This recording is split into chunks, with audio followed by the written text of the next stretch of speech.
জন্মের পর শিশুর প্রথম হাঁটা যে কোনো বাবা মাকেই অনেক আনন্দ দেয়। আর হাঁটতে শেখার আগে শিশুকে বেশ কয়েকটি ধাপ পার হতে হয়।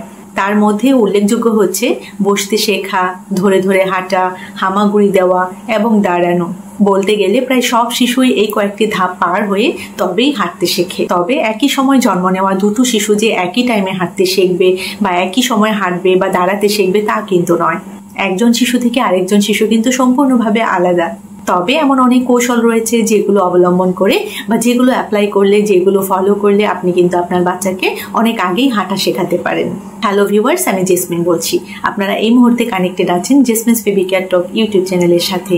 তো আজকের ভিডিওটিতে আমরা জানবো বাচ্চাদের দ্রুত হাঁটা শেখানোর জন্য সেরা এবং কার্যকরী 4টি কৌশলের কথা। তো আজকের ভিডিওটি কিন্তু ভীষণ ইম্পর্টেন্ট। চলুন জেনে নেওয়া যাক শিশুদের দ্রুত হাঁটা শেখানোর সেরা এবং কার্যকরী 4টি কৌশলের কথা।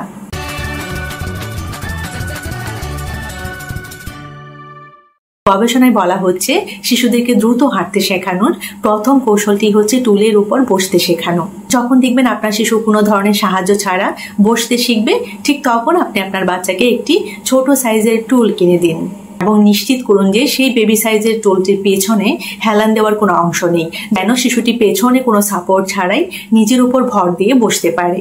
অর্থাৎ যে টুলটিতে আপনার শিশু বসবে সেই টুলটিতে শিশু যেন তার নিজের শক্তিতেই নিজেই ভারসাম্য রক্ষা করে যেন শিশু বসতে পারে। শিশু যেন এই ক্ষেত্রে নিজের শক্তিটা কাজে লাগায়। তবে এই ক্ষেত্রে অবশ্যই আপনাকে এনশিওর করতে হবে, মানে নিশ্চিত করতে হবে যে শিশুর পাশে বড় কেউ রয়েছেন। টুলের সাইজ ততটুকুই হবে যতটুকু হলে শিশু মাটির মধ্যে পা দিয়ে বা মাটির মধ্যে পা রেখে শিশু বসতে পারে, মানে নিচ পর্যন্ত পা স্পর্শ করে যেন শিশু বসতে পারে, যেন শিশু 90 ডিগ্রি অ্যাঙ্গেলে টুলে বসে পা দিয়ে মাটিতে স্পর্শ করতে পারে।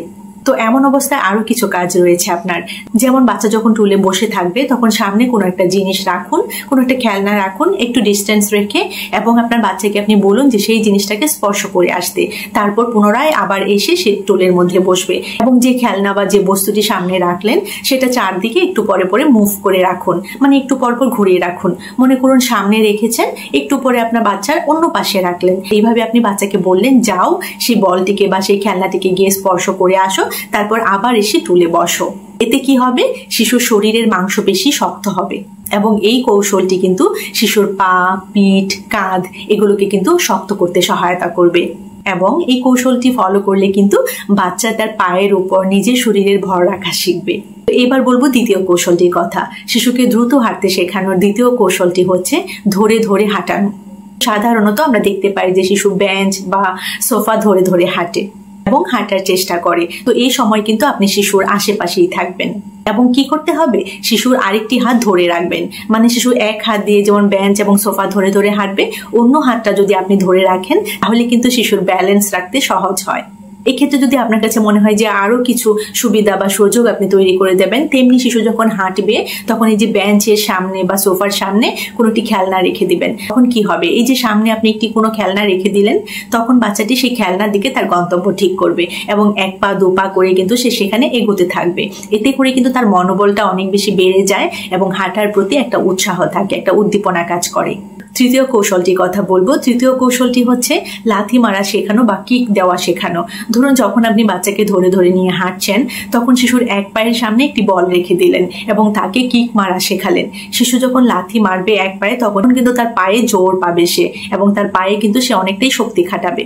এবং কি হবে? শিশু অন্য পায়ে ভারসাম্য রাখবে। তো এক পায়ে ভারসাম্য রেখে অন্য পায়ে যখন সে কিক মারবে তখন কি হবে? সে যে পায়ে ভারসাম্য রাখছে সেই পাটাতে কিন্তু সে স্ট্রেংথ পাবে। এবং কি করবেন? শিশুর অন্য পায়ের সামনে আরো কয়েকটি বল রাখুন এবং এতে করে কিন্তু শিশু ওই পাটাতেও কিন্তু কিক দেওয়া শিখবে।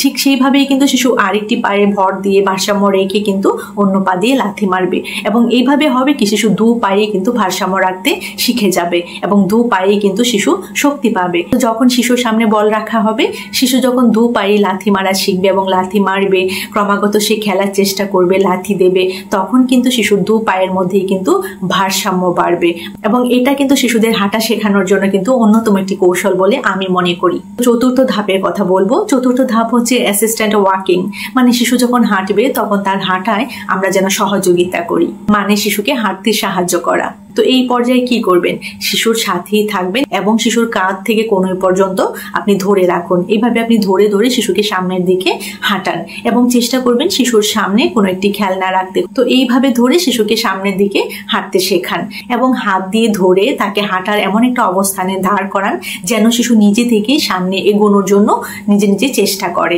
এবং সামনের দিকে হাঁটার জন্য সে নিজেই আপনাকে বিভিন্ন সাইন দেয়। এবং এইভাবেই কিন্তু শিশু সামনের দিকে হাঁটতে শিখবে এবং বাচ্চাদেরকে হাঁটা শেখানোর জন্য এটাও কিন্তু দুর্দান্ত এবং কার্যকরী একটি কৌশল। তো যে 4টি কৌশলের কথা বললাম, কেমন লেগেছে এই 4টি কৌশল আমাকে কমেন্ট সেকশনে জানাবেন। অবশ্যই এই 4টি কৌশল আপনারা বাসায় প্র্যাকটিস করবেন। যারা যারা আমাকে কমেন্টস করছেন যে বাচ্চা 14 মাস হয়ে গিয়েছে এখনো বাচ্চা হাঁটছে না, তাদের উদ্দেশ্যে বলবো এই 4টি কৌশল আপনি আপনার বাচ্চার ক্ষেত্রে ফলো করবেন এবং এই 4টি কৌশল ফলো করার পরে কেমন রেজাল্ট পান তা আমাকে কমেন্ট সেকশনে জানাবেন। এবং সবার উদ্দেশ্যেই বলবো এরকম ছোট বড় আরো অনেক ইনফরমেটিভ ভিডিওস পেতে, বেবি কেয়ার রিলেটেড ভিডিওস পেতে আমার চ্যানেলের সাথে কানেক্টেড থাকবেন। জাস্ট মিস বেবি কেয়ার টক ইউটিউব চ্যানেল। যারা যারা এখনো চ্যানেলটি সাবস্ক্রাইব করেননি এখনই চ্যানেলটি সাবস্ক্রাইব করে দিবেন, পাশে থাকা বেল আইকনটিতে ক্লিক করে রাখবেন যেন আমার পরবর্তী ভিডিও আসা মাত্রই সবার প্রথমে আপনি নোটিফিকেশন পেয়ে যান। সবাই ভালো থাকবেন, বাচ্চাদেরকে ভালো রাখবেন। আল্লাহ হাফিজ।